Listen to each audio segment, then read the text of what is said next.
வணக்கம் Astra stock Tamil viewers. Stock market சீரீஸில் இன்றைக்கி நம்ம எதை பற்றி பார்க்க போகிறோம் அப்படின்னு சொல்லிட்டு பார்த்தீங்கன்னா போர்ட்ஃபோலியோ. இந்த போர்ட்ஃபோலியோ எங்கெங்கெல்லாம் யூஸ் ஆகுது ஸ்டாக் மார்க்கெட்டில் அப்படின்னு சொல்லிட்டு டீட்டெயிலாக கொஞ்சம் பார்ப்போம்.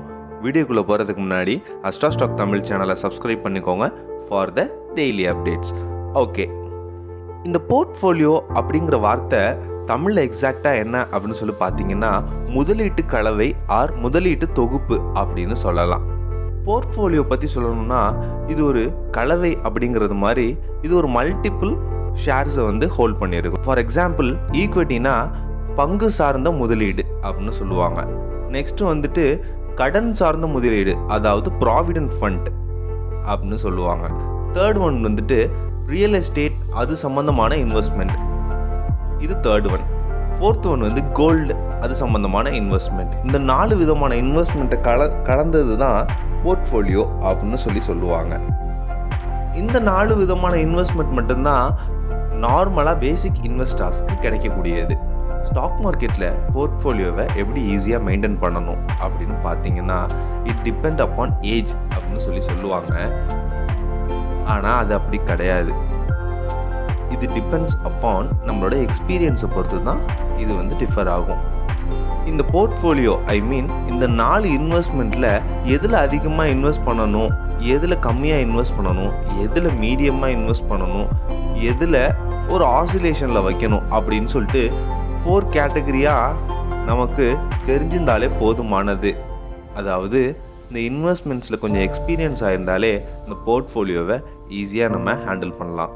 அண்ட் அனதர் ஒன், போர்ட்ஃபோலியோவில் மல்டிபிள் இன்வெஸ்ட்மெண்ட்டை நம்ம ஹேண்டில் பண்ணுறதுனால ரிஸ்க் கொஞ்சம் அதிகமானது. ஆனால் இந்த போர்ட்ஃபோலியோவுக்கு ஏற்ற மாதிரி நம்ம மைண்ட் செட்டை நம்ம மாற்றிக்கிட்டோம் அப்படின்னா நல்லாவே ப்ராஃபிட் இதில் பார்க்கலாம். மல்டிபிள் இன்வெஸ்ட்மெண்ட் இதில் இருக்கிறதுனால கொஞ்சம் ஸ்டடீஸ் அண்ட் டெக்னிக்கல் அனலைஸும் அவசியமாக இருந்துட்டு வருது போர்ட்ஃபோலியோவில் நம்ம சக்சீடாக ட்ரேட் பண்ணுறதுக்கு.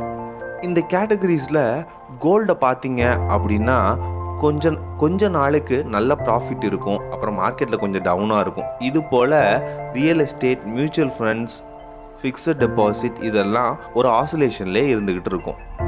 இப்படி ஆசிலேஷன்லேயே இருக்கிறதுனால எதில் எவ்வளோ பர்சன்டேஜ் நம்ம இன்வெஸ்ட் பண்ணணும் அப்படின்னு நம்ம பார்த்து இன்வெஸ்ட் பண்ணணும். அந்த இன்வெஸ்ட் பண்ணுற அமௌண்ட்ஸ் அண்ட் ஷேர்ஸ் வந்து பேலன்ஸாக நம்ம மெயின்டைன் பண்ண கற்றுக்கணும். இப்படி பண்ணால் ஒரு லாங் டேர்ம் இன்வெஸ்ட்மெண்ட்டுக்கு நமக்கு ரிஸ்க் அட்ஜஸ்டு ரிட்டர்ன் நல்லாவே இருக்கும். போர்ட்ஃபோலியோவில் எப்படி ஒரு கான்செப்டை கன்ஸ்ட்ரக்ட் பண்ணுறாங்க அப்படின்னு பார்த்தீங்கன்னா ஒருத்தவங்களோட மைண்ட் செட்டை பொறுத்து தான் அதை பில்ட் பண்ணி ஆகணும். ஏன்னா ஒரு சில பேர் வந்து பேசிக் நீட்ஸ்க்காக ட்ரேட் பண்ணுவாங்க, ஒரு சில பேர் இன்னும் சொசைட்டியில் நல்லா ஷைன் பண்ணணும் அப்படிங்கிறதுக்காக ட்ரேட் பண்ணுவாங்க. இது மாதிரி தனித்தனி இண்டிவிஜுவல்ஸ்க்காக போர்ட்ஃபோலியோ வந்து பில்ட் பண்ணிக்கணும். அப்படி பில்ட் பண்ணிக்கிட்டா ரொம்பவே ஹெல்ப்ஃபுல்லாக இருக்கும் நம்மளோட இன்வெஸ்ட்மெண்ட்ஸ்க்கு. ஏஜ் ஏன் இதில் ரெப்ரசன்ட் பண்ணுறாங்க அப்படின்னு சொல்லிட்டு பார்த்தீங்கன்னா ஒரு இன்வெஸ்ட்மெண்ட்க்கு இதில் ஒரு தம் ரூல் இருக்குது. இப்போது 100 மைனஸ் யுவர் ஏஜ். இப்போ உங்கள் ஏஜ் ஒரு 30 அப்படின்னு சொல்லிட்டு வச்சுக்கோங்களேன். 100ல் 30 மைனஸ் பண்ணால் 70% வர நீங்கள் பங்கு சந்தையில் முதலீடு வச்சுக்கலாம். அதாவது இந்த போர்ட்ஃபோலியோ மல்டிபிள் இன்வெஸ்ட்மெண்ட்டில் நீங்கள் வந்துட்டு இன்வெஸ்ட் பண்ணலாம். ஏன் 30 ஏஜாக இருந்தால் நம்ம வந்து 70% வந்து இன்வெஸ்ட் பண்ணுறோம் அப்படின்னா சின்ன வயசில் இன்வெஸ்ட் பண்ணால் நல்ல மார்ஜின் கிடைக்கும், கேரியரையும் நம்ம நல்லா பில்ட் பண்ணிக்கலாம். சப்போஸ் கொஞ்சம் லாஸ் அது மாதிரி எதுனா கொஞ்சம் டவுன்ஸ் இருந்துச்சுன்னா ஈஸியாக நம்ம மீட் அவுட் பண்ணிக்கலாம் கன்சிஸ்டண்ட்டாக. எப்படி இந்த 70% நம்ம வந்து செக்ரிகேட் பண்ணி இன்வெஸ்ட் பண்ணுறது அப்படின்னு சொல்லிட்டு பார்த்தோம்னா 25% ரியல் எஸ்டேட்டுக்கும் 30% ஈக்விட்டி ஷேர்ஸ் அது மாதிரி உள்ளதானதுக்கும் 20% மியூச்சுவல் ஃபண்ட்ஸ் இந்த மாதிரி டெட் இன்வெஸ்ட்மெண்ட்டுக்கு பண்ணுறதுனாலையும் நம்ம ஈஸியாக மல்டிபிள் ஷேர்ஸை வந்து மேனேஜ் பண்ணி எது நம்மளுக்கு ஹைக் ஆகுது எது டவுன் ஆகுது அப்படின்னு சொல்லிட்டு பார்த்துட்டு நம்ம ஒரு அனலைசேஷனுக்குள்ளே வந்து அது எது நம்ம நல்ல ஒரு ப்ராஃபிட் எடுக்கலாம். இப்படி தான் போர்ட்ஃபோலியோவில் இன்வெஸ்ட் பண்ணுறாங்க. ஸோ போர்ட்ஃபோலியோ அப்படின்னா என்னென்னு ஒரு சின்ன ஐடியாக்குள்ளே வந்திருப்பீங்க அப்படின்னு சொல்லி நினைக்கிறேன்.